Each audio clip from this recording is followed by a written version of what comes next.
Welcome to ARCH Talks, a video podcast series focusing on the challenges, trends, and evolutions of the workplace. I'm your host, Monique Pothoff. Today we're going to talk about common workplace trends around the world and how we can bridge the generational gaps. Well, thank you so much for joining me today. I'm so excited to interview both of you. Could you give me maybe a quick introduction of your project that you did and what you're all about? Yeah, of course. We are two brothers, and I'm the little one. My name is Clement. I'm 23 years old, and I just finished a business school. And with Romain, we decided to get involved in a project called Managériale. And maybe you could explain it. Yes. So, hi everyone. Thank you, Monique, for receiving us. We are very happy for doing this podcast with you. It's our pleasure. And so, yeah, I'm Romain. I'm 25. So I'm the brothers. I graduated from Paris Dauphine University last year. I did like 2 internships in sales after I was dealing with fundraising with startup.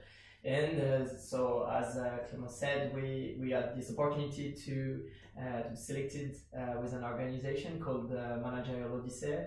And so, what is it? It's like an association sending 2 young people doing a world tour to find management innovation.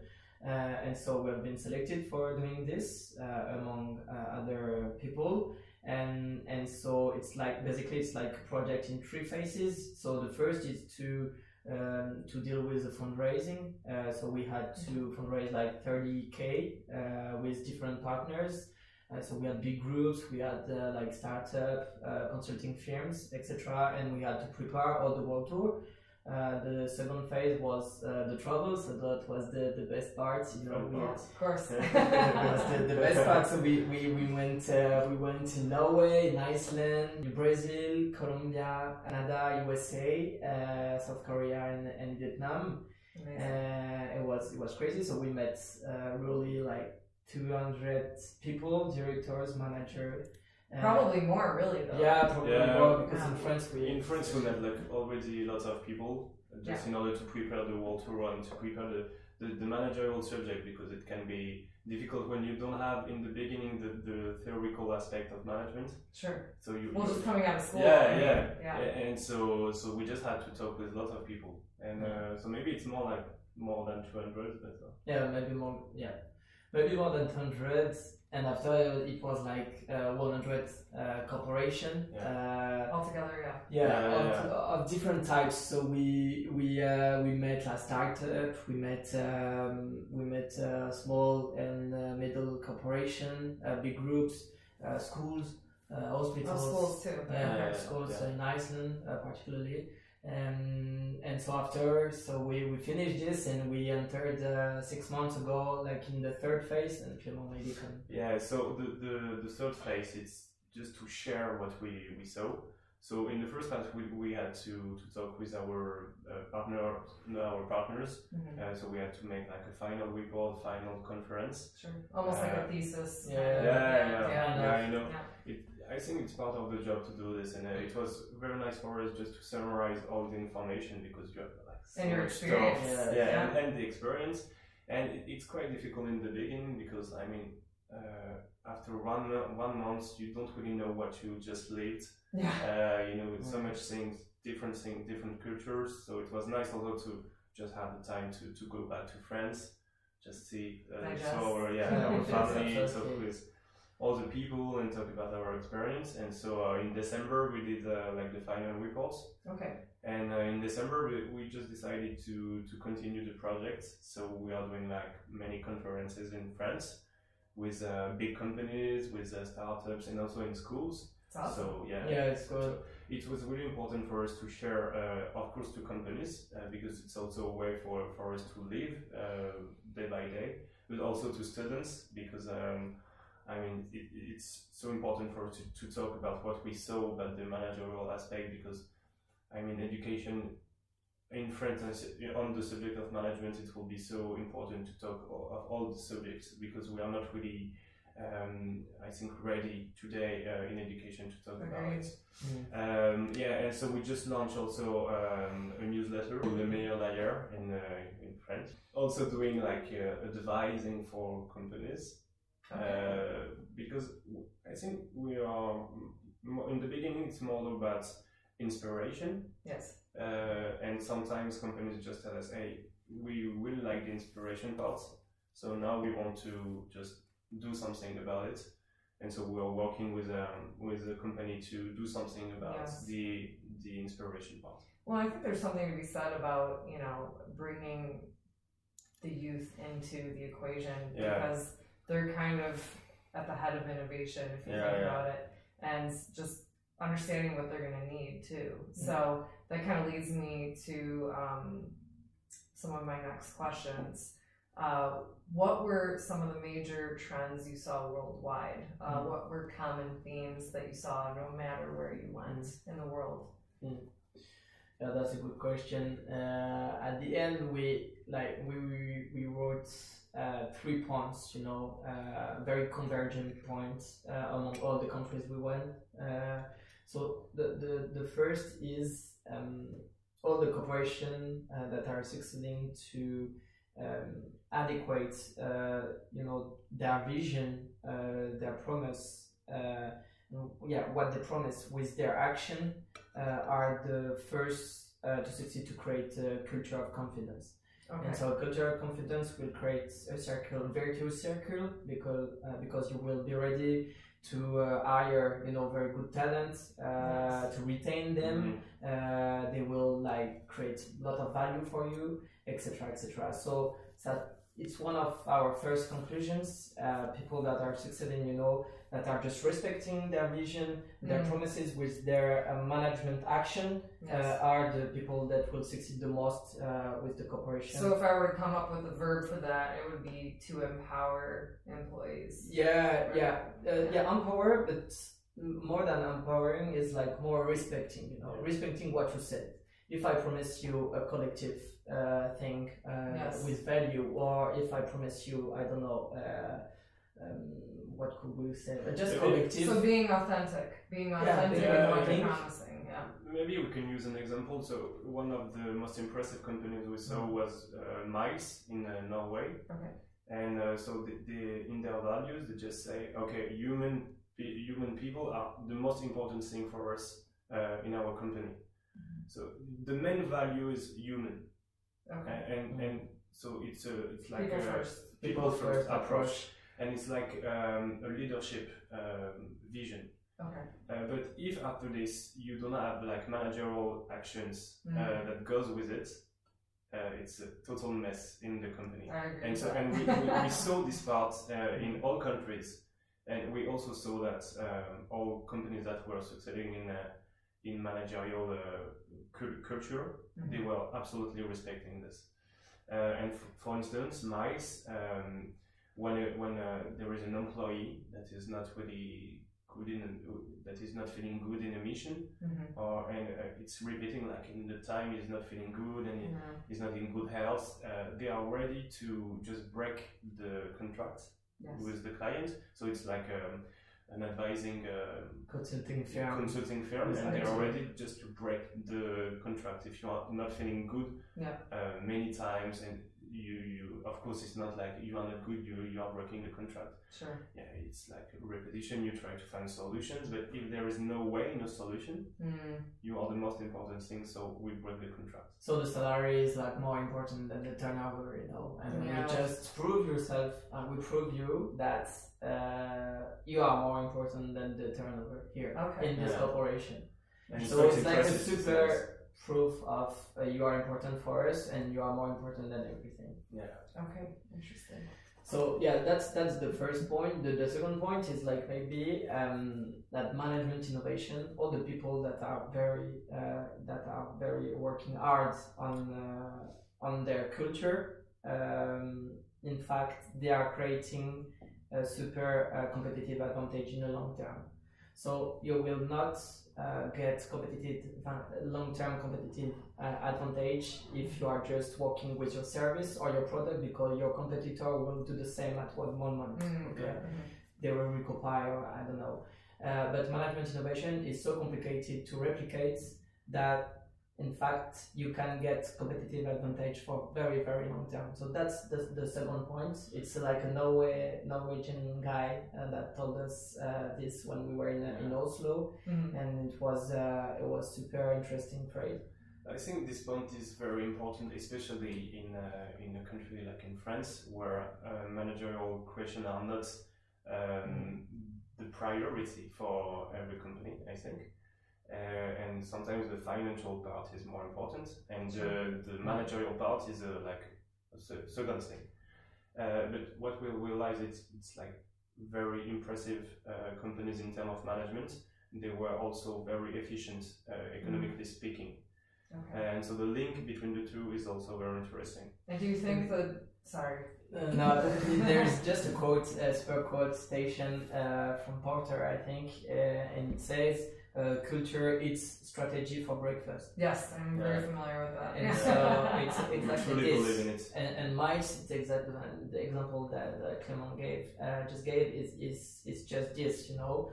These Norwegian people decided to work more the culture than their strategy of product or just service. When you are going on their website, the first page is like only culture, you know. It talks only about their culture. It's not talking about their service, their IT service consulting firm. Because that follows a good culture, right? Yeah, of course. And so people, they want to stay, people, they want to create value for them, they want to, I don't know, to pledge really, really hard for their CEO, and it creates a virtuous circle. They're super loyal, and the turnover rate is like super low in comparison with French corporation or even in Norway. So yes, strategy, cultural strategy for breakfast is like. I just have a quick question. Do you think country culture impacts company culture? I think it's a very nice question, because when we are talking conferences, the first thing people are telling us is like it's not possible in France. And I mean, first remark. I am not surprised somehow. I mean, no, I don't know if that's what it is. I mean, just to kind of add on to that a little bit, you know, it's not necessarily a negative thing. It's just in the French culture, I think it's more of a reaction. We talked about this in a previous episode, to say no first before you really know, and then come back and say yes once you know that it's possible, right? So it's like not necessarily a negative thing. It can be perceived as that, but it's just because the person isn't sure. And I think the French culture is definitely more of a compliant culture, and they're used to being in regimented systems, right? The first thing I just wanted to say is that in France we met companies that are just impressive in terms of management, so it's possible. I mean, you've seen it. It's a fact. I mean, in France we have companies, in our partners we have like 3 companies, Infusio, Altman, NextGen. They are like very impressive in terms of management. Pioneers in terms of management. And I mean, it's possible in France to just have a nice cultural managerial culture. It's totally possible. Maybe it will be more difficult just to change mentality, because for instance in Norway you have lots of confidence in society, lots of social protection. But I mean in Brazil I think the level of trust is lower than in France, but we saw amazing companies too. Interesting. It's my opinion, but I think that in the context of a company, you can do whatever you want, as long as the head of the company is okay with it. A woman in San Francisco, she told us the head of the company just have to put skin in the game. You know, I don't know if you know this expression. I do. And it was like they just have to be in it and to believe in it. This is an old quote that you might not know, but if you build it, they will come. And I think that's a good strategy, especially here in France or in Europe, where you might have some more compliant cultures going on. But if you build an amazing culture like that, people will be attracted to that, and the right people will be attracted to that. So it's possible. And and just to answer your question, of course, the social and societal culture impacts a lot the managerial culture. I mean, maybe the best example is like in South Korea. So South Korea's culture in the society is super impacted by the Confucianism. And so there is this respect of the hierarchy. It's super present in South Korea and Vietnam too, and so you find it in the corporation too. So there are a lot of titles, a lot of hierarchy. Pyramid kind of structure. Very pyramidal. You cannot argue with your manager. You cannot discuss a lot. Of course, after. There are a lot of advantage for that. They are super efficient. They are super economically. They are super flourishing. You know. But as Clément said, I think in the scale of a team, you can create whatever culture you can create. I mean, if you want to import a kind of South Korean culture or Norwegian culture or Brazilian culture, American culture in France, it's possible. At the scale of a team, and after you can just share with your manager of other teams and say, okay, this works, this doesn't work, I cannot import that, or what. In a moment, I will introduce to you our sponsors from the Franco-British Chamber of Commerce and ARCH.DESIGN. The reason we partnered to do this podcast was to provide a platform for small to medium businesses that want to have their voice be heard, and also to provide insights to clients and peers. I am Catherine Leyawank, the General Manager of the Franco-British Chamber of Commerce, or British Chambers of Commerce in France. The objectives of the Franco-British Chambers of Commerce in France is to help British companies to develop in France and to help French companies to develop their business in Britain. I'm Stéphane Pic, co-founder at ARCH.DESIGN. Today, businesses are facing the challenge of bringing people back to the office. I truly believe that a well-designed workplace makes people enjoy coming to the office. At ARCH.DESIGN, we want a world where workspaces serve as a tool for the company, support the culture, and inspire how people work. We work as a team to understand our clients' expectations and objectives, and my role is simply to bring this team together that will enable each project to be a success. So kind of going back to the original question, if I understand correctly, the common theme was finding amazing cultures no matter what country it was in, and being able to attract people. Were there any other trends that you saw other than culture and successful management styles? Maybe we can give you some trends on the commitment worldwide, you know, concerning commitment of every salary employees. Like with Clément, we decided to present in our conference 3 levers of commitment, and the first is like creating a culture of confidence and security, psychology, security, I don't know how to say. Mental health support? Yeah, mental health support. I was trying to think of what the translation would be. I think it's that, like creating a culture when you feel good, you know, when you feel able to create, to inspire other people, to express yourself, etc., without any judgment.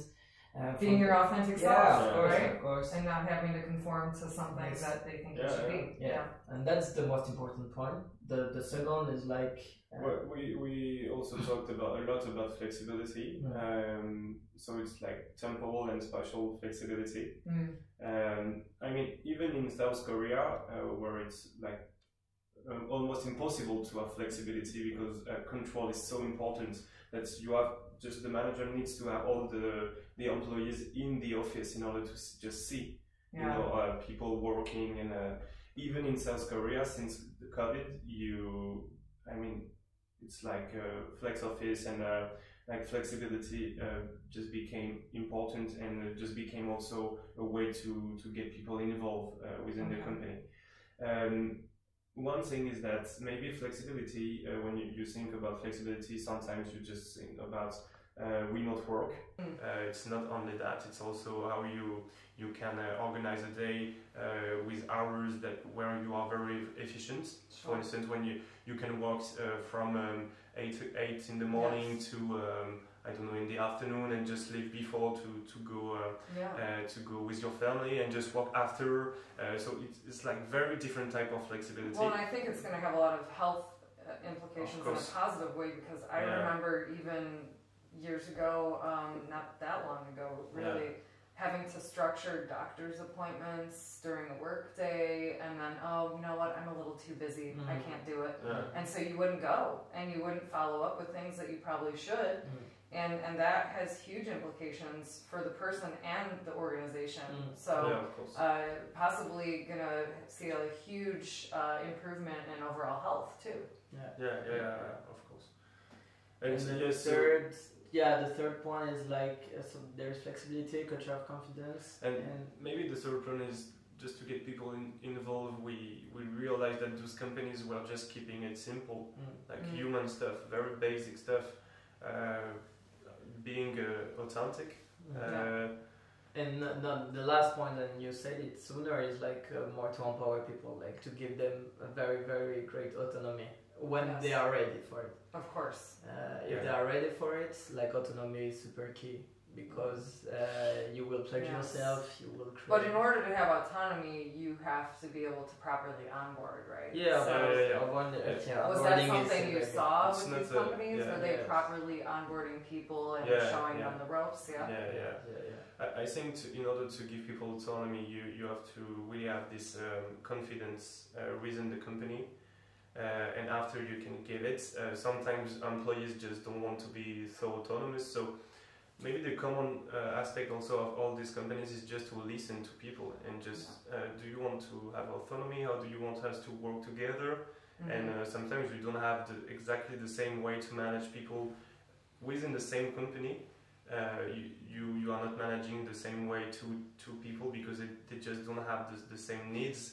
Yeah, I was talking to someone recently trying to explain why hiring and fulfilling roles is so complicated. And I said, I think it's because we look at a company, imagine like a grid, and everyone is a square in the grid. I need a project manager, I need a designer, etc.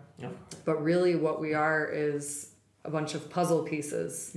So like I might be a trained interior designer, but I also have some capabilities in some other ways. Maybe I'm really good at sales, but they're not using me for that. And why? So like looking at it more as we can kind of have overlaps, but that's such a huge project, right? That so many organizations can't even imagine taking it on.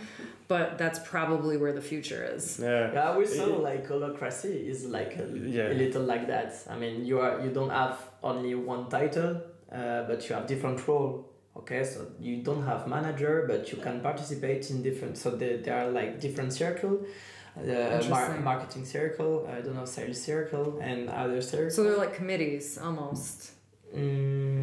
Yes, kind of. It's like just. A circle is like a pole in France, like a business unit, but it creates from a tension. Okay, there is a problem, so we are going to create this. Interesting. And in this circle, you can. So Monique, you can go there because you have some skills. I don't know, in marketing or web marketing, but you can also go in consulting. Circle because you have also skills on this thing, and you will be great and be able to get this gap on the consulting side and the web marketing side. Very interesting. And how did you find all of these companies? Were they kind of given to you, or how did that work? They're magical. It's a very good question. So we were staying 3 weeks in every country. The first week it was only our personal network. So it was like our two schools' networks. Mainly French people that were living in this country. And just after we had like 2 or 3 different networks, it was B Corp. It's like a network in France. Also great place to work. and also like the French business administration, like Business France. And so it was a first way to get your foot in the door. Yeah, exactly. And to understand the culture. And also because it was so important to very rapidly understand how people behave in company, and so that after we can understand also the managerial practices. And so the second week it was more about contact that those people gave to us, and so it was very more precise about the managerial aspects. And the third week it was like even more precise, because it was the second week person that just tells all the contacts. And so the third weeks it was like amazing. It opens up this huge network too. It was really straight to the subject, the managerial subject.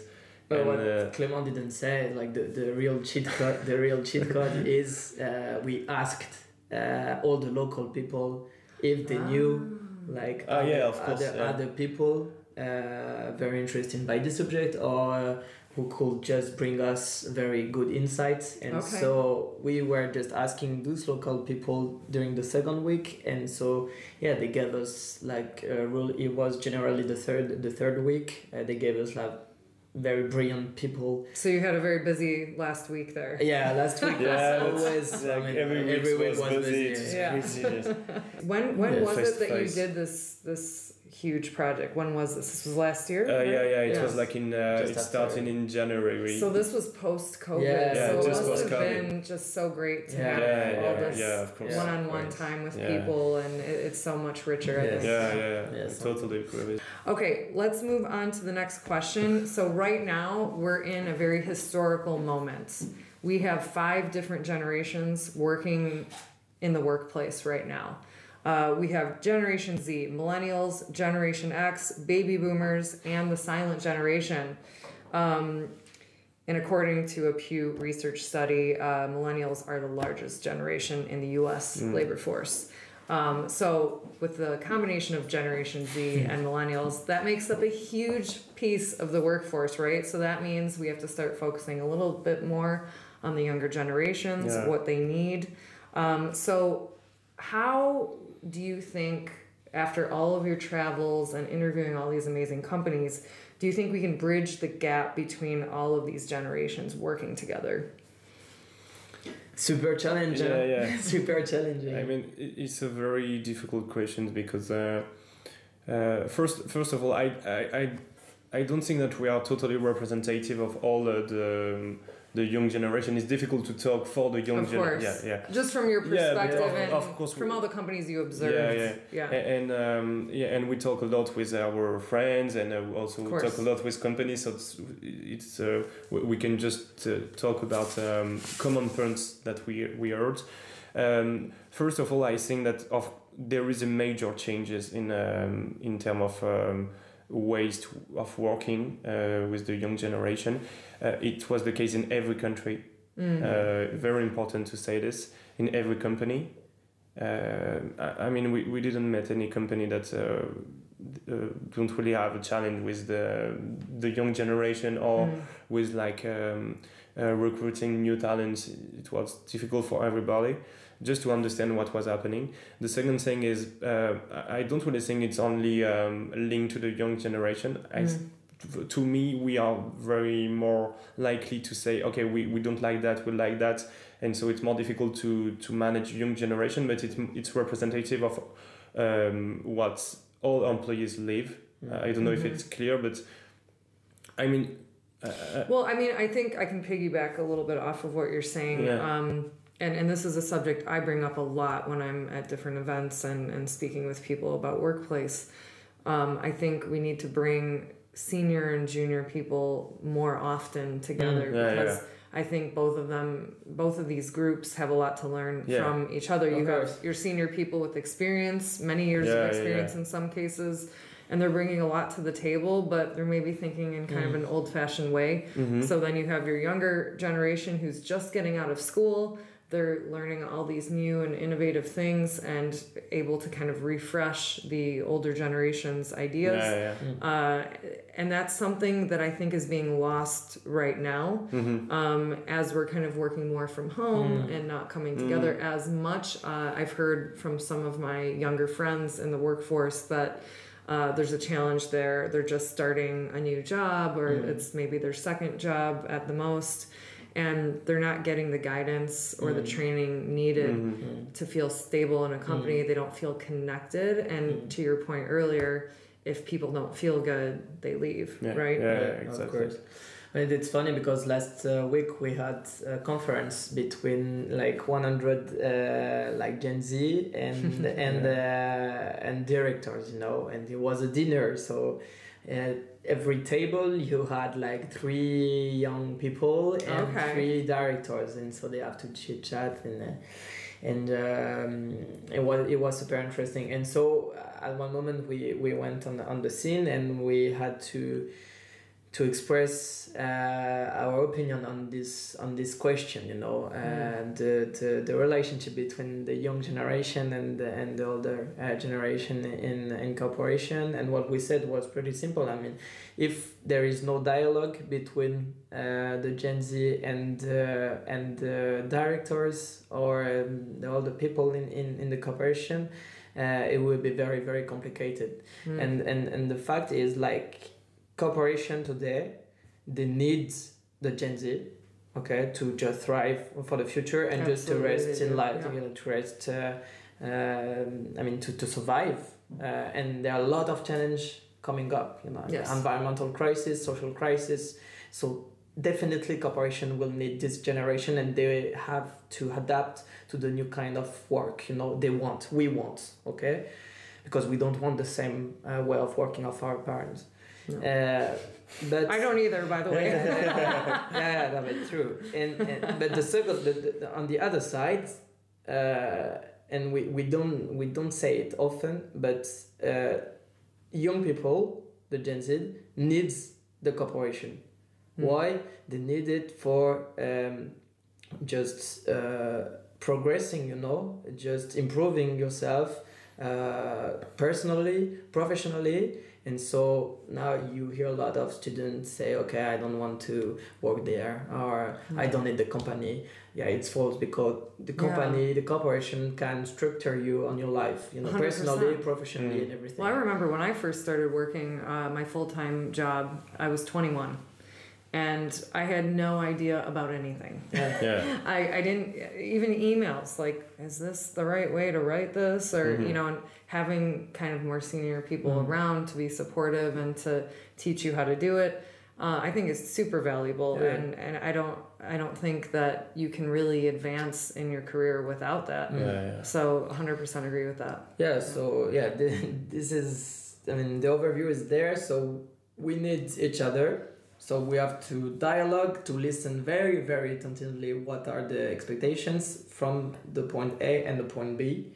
And the fact is, all the Gen Z in your corporation will not have the same expectation than the others, you know. Sometimes you will have maybe, I don't know, 100 people from 25 to 30 years old, and they will have those kind of expectation. I want autonomy, I want flexibility. But on the other side, you take the company just next to your door, and they will have very, very different expectation. Yes. So you have to, like, being a manager, you have to listen very, very carefully, attentively, what are the expectations from your young generation, and trying your best to adapt. But it's the role of the Gen Z to understand well too that we need them to just, you know, prosper, to just improve and being a different person after.